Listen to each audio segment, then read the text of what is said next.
Alright guys, Sean here, and today we're going to talk about Black Clover Chapter 179. This video is going to contain spoilers for those who haven't read the chapter yet, so you have been warned. Now this chapter was quite interesting. I would dare to say this arc is really the arc that's going to, make people love Black Clover a lot, because we're actually getting all the fan service we want. We're actually getting all the hype we want. So I was really impressed with the art style in this chapter in particular. I believe that Tabata has done a great job in this chapter. To me, it's definitely a 10 out of 10 because a lot was revealed. So let's get into the analysis of the chapter. Now we are redirected to the Vermilion's residence, where Kyush and Mimosa, together with the Lenses guy, are trying to create room for the workers as well as members of the family to escape. And what I found funny was that amidst all of this, an elf called Boval wasn't affected. So I believe he is definitely at the very least a mid-tier elf and probably could solo the three of them at once. But it appears he's a quite funny character because he proceeds to explain the situation at hand, that whether they run or not, they're gonna get killed. And at that moment, they actually feel the presence of the high tier elves arriving in the royal capital via the flying dungeon. So they actually understand that Boval is saying the truth. Now he actually talks about the king a lot, and because of that, we are redirected to the king's chambers. Previously, we knew that Ratri had made his way into the king's chambers, and before that, we knew also that the family members of Languis Vault were trying to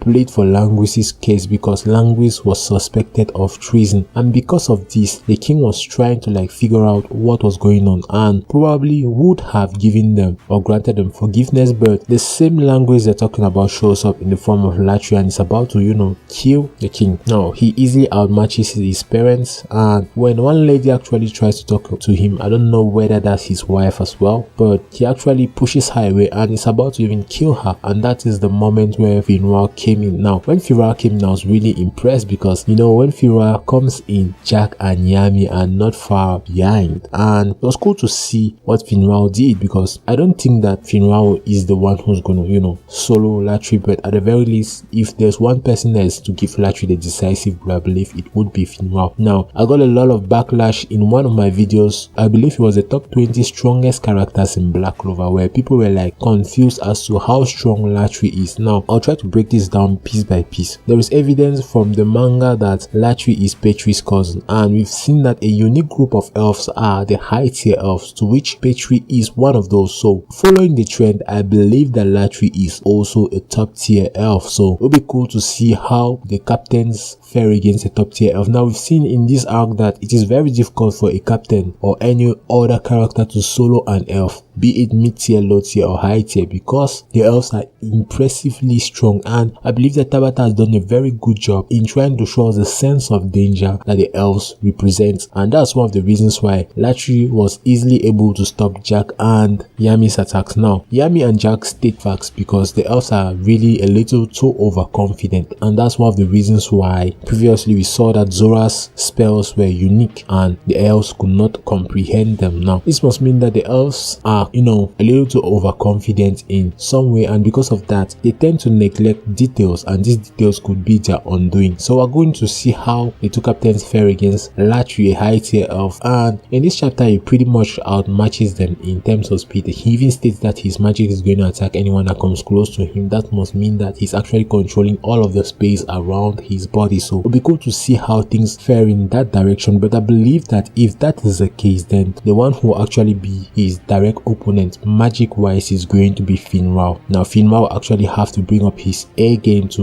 enable the captains deal the decisive blow onto Ratri. Now as far as I'm concerned, am I the only one who felt like Tabata was trying desperately hard to make us see the king's magic? But I don't believe anyone was surprised to see that the king had light magic. The first wizard king also had light magic, so it wouldn't be far off to assume that he actually comes down from the first wizard king's lineage. But then does that mean that Tisha's lineage disappeared or was broken down? So it'll be cool to see whether this king actually has kids or has relatives, and to that I would like to ask any of you guys who's read was it the guidebook? Yes, the guidebook. So if any of you guys have info on the guidebook relating to the king's lineage, please let me know in the comment section, because it's going to be really important, especially when you're talking about new theories and theories revolving around the royal family. So what were your thoughts on this chapter, guys? I believe it was a 10 out of 10 for me, but that might not be the case for you guys. So let me know in the comment section your thoughts, and I'll see you guys in a couple of hours as well for another video relating to Black Clover, then I'll try to see whether I can complete the One Piece theories I'm working on. So see you guys in a couple of hours. Love ya.